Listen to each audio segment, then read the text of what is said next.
You're fired, Jacob. And don't even think about suing us. You're fired, Jacob.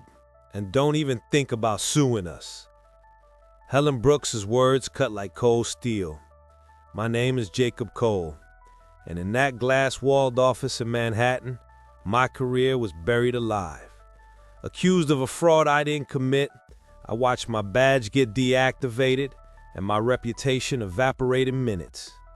As the elevator doors closed, I stared at my reflection in the steel and swore, one day I would buy this building and everyone in it. Outside, the rain washed the sidewalk as if trying to cleanse my name. Security guards followed me to the door, feigning professional courtesy.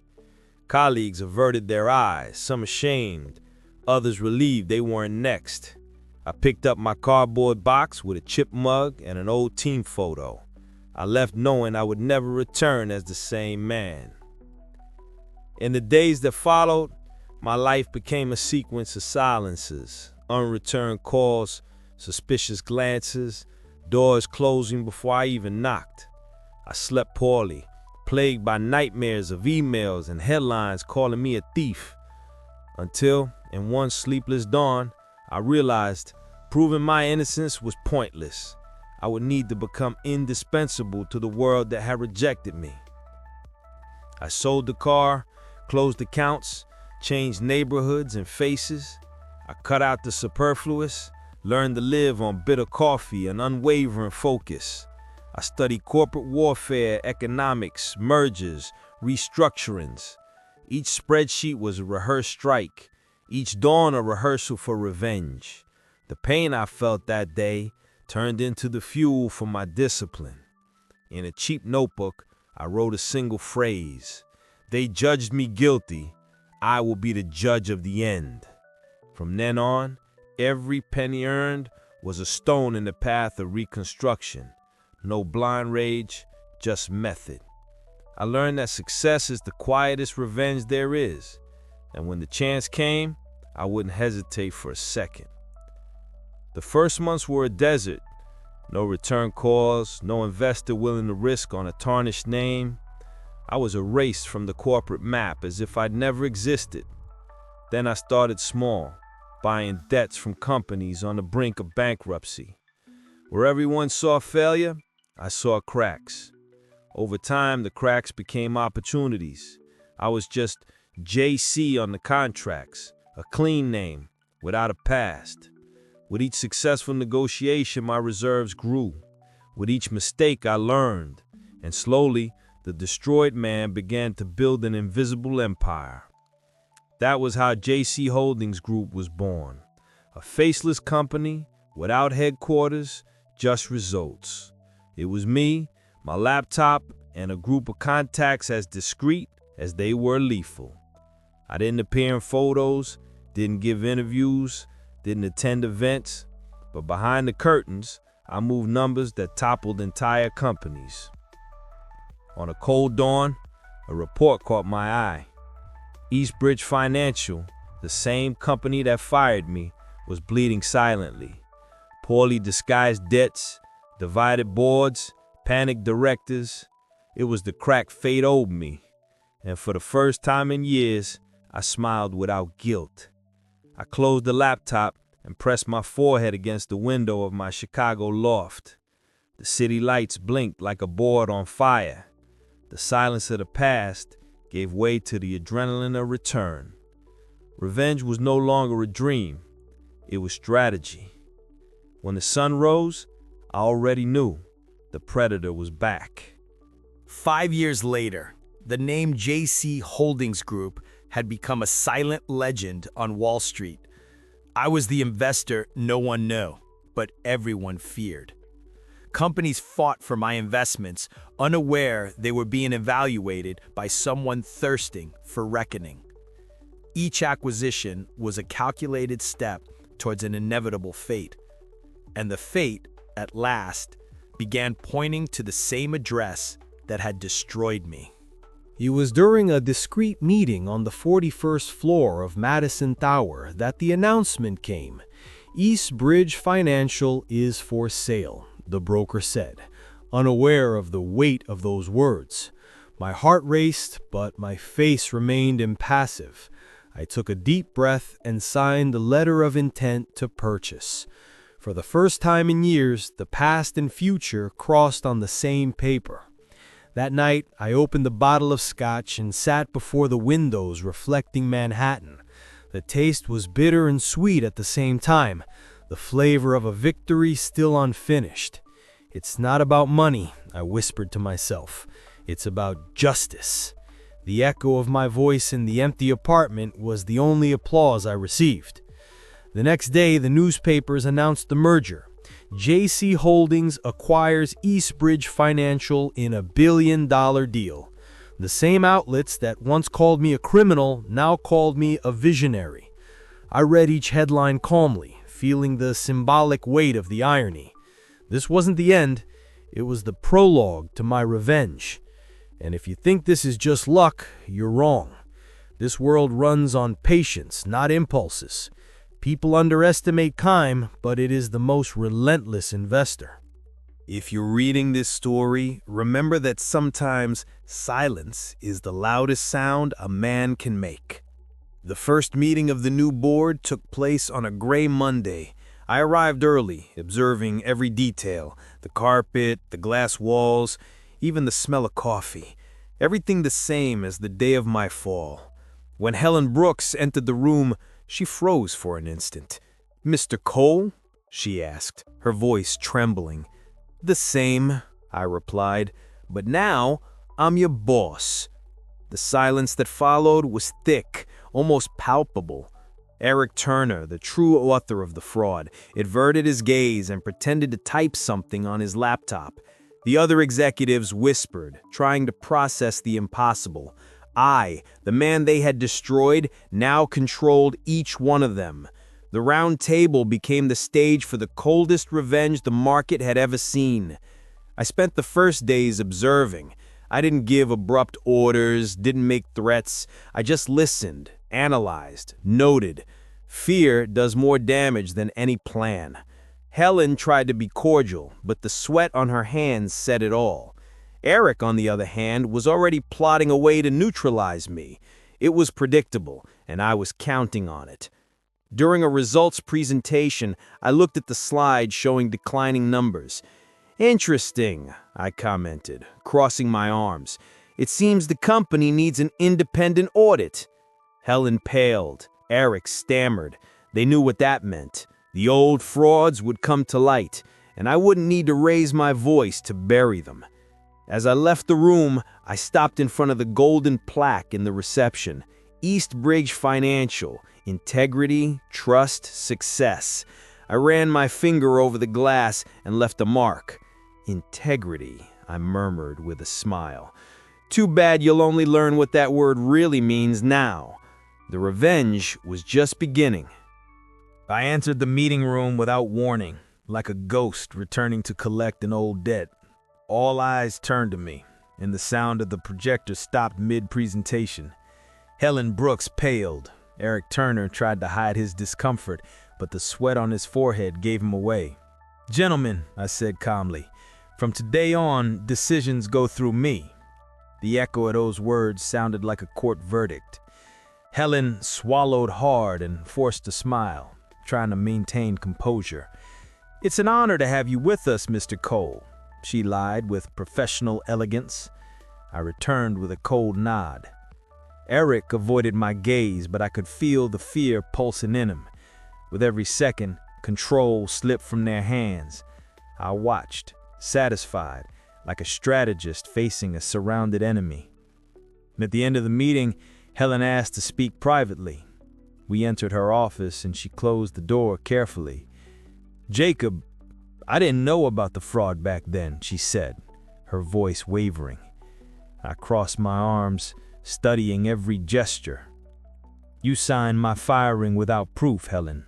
You knew enough." She averted her gaze to the window, and the silence that followed was heavier than any accusation. I left there with a strange feeling, a mix of triumph and emptiness. I thought about how many nights I spent dreaming of that moment and realized something. Revenge has a metallic taste, like blood. On the outside, it's sweet. On the inside, it corrodes. Even so, I pressed on. I had a plan, and it required absolute coldness. In war, emotion is weakness. In the elevator, my reflection stared back at me like a stranger. Impeccable suit, impassive expression, but inside, the same wounded man. I pulled out my phone and texted my assistant, Claire Morgan. "Start the audit. No department untouched." She replied with a simple, "Understood." The game was officially underway, and I controlled all the pieces. The following weeks were a silent spectacle of tension and fear. The East Bridge corridors felt colder, the conversations more restrained. The audit advanced like a shadow, revealing cracks no one wanted to see. Helen tried to maintain her leadership image, but her tired eyes betrayed her. Eric, on the other hand, avoided any contact with me, pretending to be too busy for meetings. I watched him from afar, analyzing every move, every email, every digital signature. I knew he was preparing a play, and that was exactly what I wanted. The most effective revenge is the one that lets the enemy dig his own grave.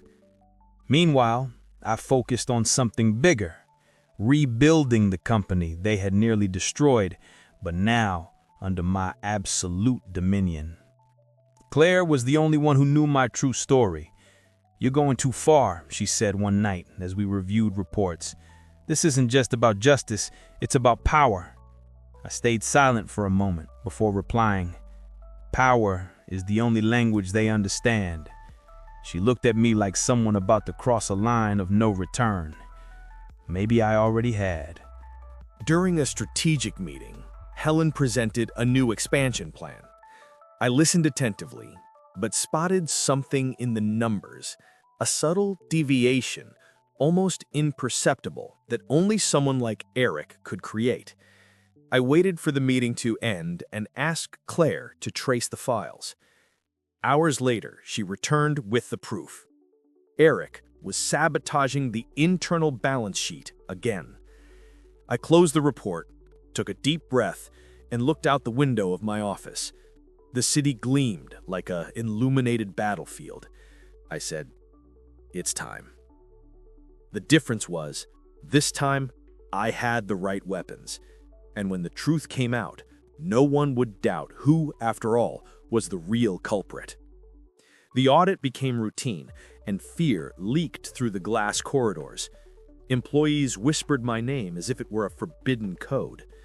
I walked in silence, hearing doors close before I arrived, and feeling glances calculating my every step. Helen tried to smile in meetings, but her hand trembled holding the pen, and Eric avoided elevators with me, preferring stairs and side exits. I requested daily cross-reports with access logs and emails because I wanted to understand the architecture of the lie that brought me down. The inconsistencies started small, like dust under the carpet, but formed a pattern pointing to one name: Eric Turner. I called Claire for a long, honest conversation in my office and said that if we pulled too hard, the company might break, but if we didn't pull, the cancer would return. She looked at me tired, carrying my entire story in her eyes, and reluctantly agreed. We would act slowly, like anesthesia before surgery. We decided to isolate accesses, implement dual validation, and call in an external audit without fanfare. Soft words hiding sharp blades.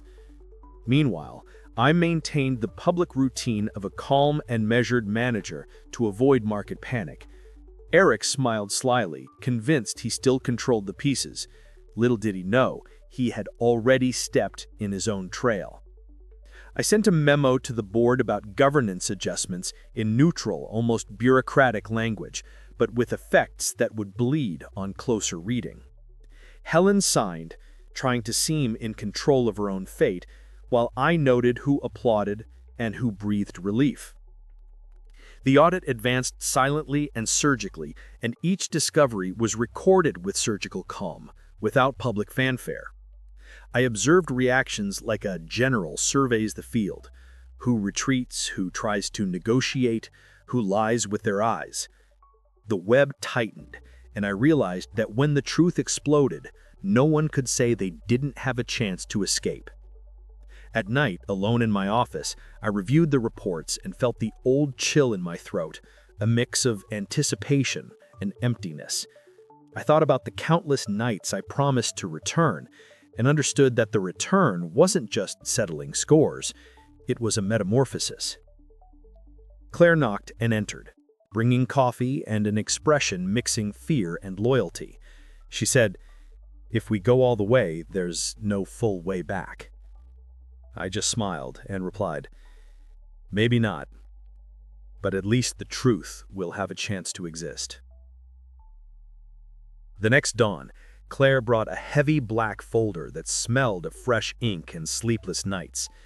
There were contracts, attachments, and metadata that don't lie. Tracking the file changes was like following footprints in the mud.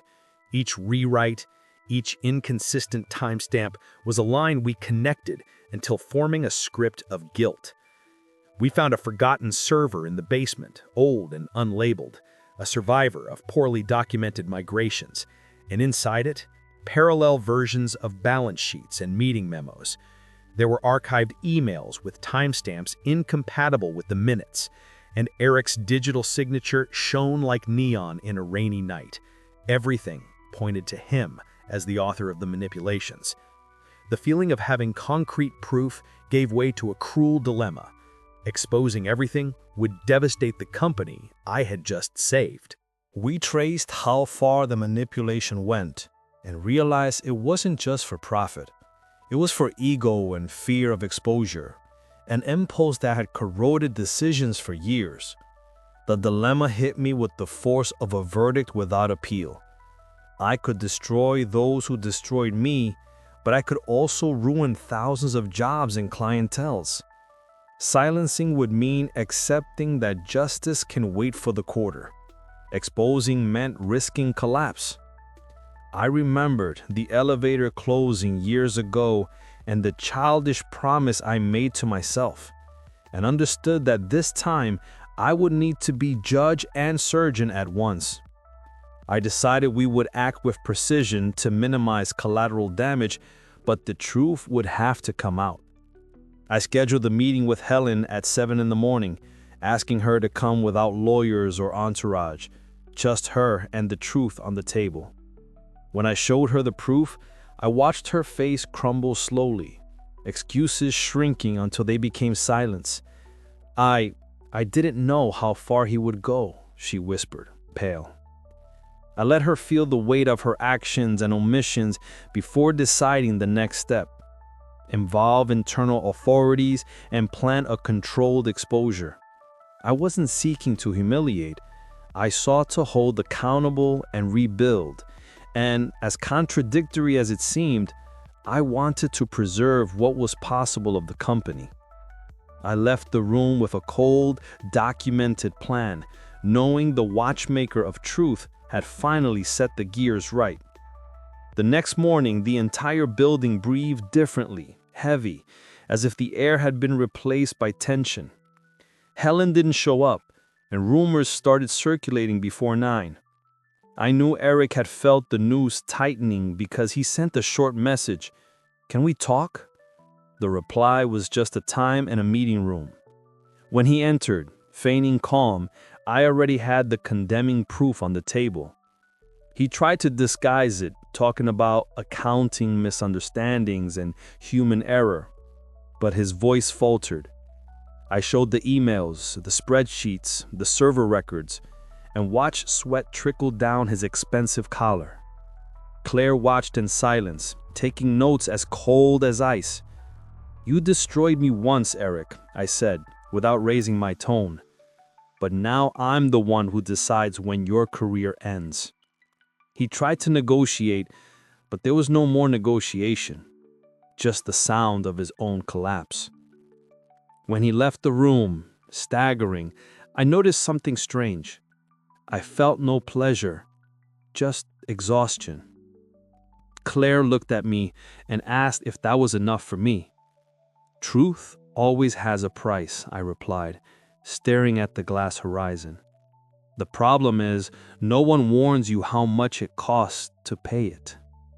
The board was already in uproar, investors calling and the press starting to sniff out scandal. The line between justice and destruction had never seemed so thin. Alone in my office, I thought about the boy who once descended that elevator with a box in his hands and rage in his chest. He wanted revenge. The man I was now wanted balance. I picked up my phone and texted Claire, "Prepare a press conference. The truth will come from me, not the newspapers." She replied in seconds, "Understood, Mr. Cole." I closed my eyes and took a deep breath. Justice without control is just an elegant version of ruin. The press conference took place in the central auditorium, packed with cameras, reporters, and shareholders. I stepped onto the stage with the lights blinding my eyes, feeling the weight of each flash like a burning memory in my chest. 5 years ago, I was accused of fraud by this very company. I began as the murmur spread. Today, I'm its owner, and I'm here to say what really happened. The silence was absolute. The world seemed to hold its breath. I projected the proof on the screen, cold and irrefutable, and saw faces pale in the front rows. Eric was there, trying to disappear into his chair, while Helen watched, devastated. There were no shouts, no anger, just facts, documents, and a serenity that surprised me. "Truth doesn't destroy," I said. "It just reveals who we really are." When the last slide faded, the applause was restrained but sincere. After the press conference, the media turned my name into a global headline. Jacob Cole, the man who avenged his own downfall. I received messages of support, invitations, interview proposals, but ignored them all. Claire insisted I needed to seize the moment, but I know headlines don't heal scars. The victory seemed too big to fit in my weary soul. Power is lonely when it finally arrives. That night, I sat on the balcony of my Manhattan apartment with a glass of whiskey and the distant sound of the city. Below, the lights blinked as if the world spun at another rhythm. I thought about Helen, Eric, everyone who laughed at me years ago. I felt no hate, no pride, just a strange kind of peace. The revenge was over, and in the void that remained, I began to understand the true cost of redemption. Eric was arrested the same day, surrounded by cameras and microphones, treating him like a celebrity in reverse. Helen resigned hours later, and the silence that spread through the building was almost religious. I watched it all from my office window, expressionless, as the name Jacob Cole became synonymous with justice and power. The press called me a visionary, investors called me a genius. None of them knew the emotional price it cost. Claire entered without knocking, carrying a dossier with the new restructuring plan. We've stabilized the board, but the atmosphere is heavy, she said. I just nodded, analyzing each number as if it were a mirror of the past. "You won, Jacob," she added, "but you don't seem to believe it." I smiled faintly and replied, "Maybe winning and losing are the same thing when you destroy something you once loved." The words hung in the air, dense and bitter as the whiskey I drank. In the following days, awards, invitations, and headlines came, exalting my trajectory. The world loves a hero who rises from the ashes, even if the ashes are others. I participated in interviews with the calm of someone who has served a sentence. Helen sent me a long, sad letter asking for forgiveness. I didn't reply because forgiveness needs space to exist, and I still didn't know what to do with the void the victory left. Alone at night, I walked the corridors of Eastbridge, now officially part of Cole Capital. The lights reflected on the walls like ancient ghosts, and the sound of my own footsteps seemed a reminder. The company was mine, but the price was too high. I stopped in front of the old office where I was fired and touched the cold doorknob. "I did it," I whispered. But the echo that replied was just the distant hum of the air conditioning, indifferent. The following months were an uncomfortable calm, the kind of peace that feels more like punishment. Coal Capital shares rose, the market regained trust, and shareholders treated me like a living legend. But inside me there was a constant echo, a space success couldn't fill.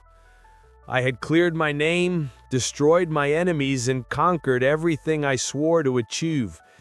And yet I didn't feel free. Claire began to distance herself little by little, claiming she needed time for herself. One day, before leaving the office, she left an envelope on my desk. Inside, a single handwritten phrase: "You won, but you forgot to live." I stared at those words for long minutes, trying to decide if they were an insult or advice. In the end, I realized they were both. The power I sought had become a glass prison. One night, I went to the building's rooftop, the same one where I used to gaze at Manhattan's lights while dreaming of returning. Now I owned everything I saw, and none of it seemed enough.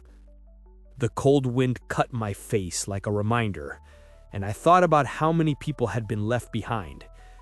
Maybe revenge just switches sides of the mirror, I murmured, watching my reflection in the neighboring windows. For the first time in years, I felt like disappearing.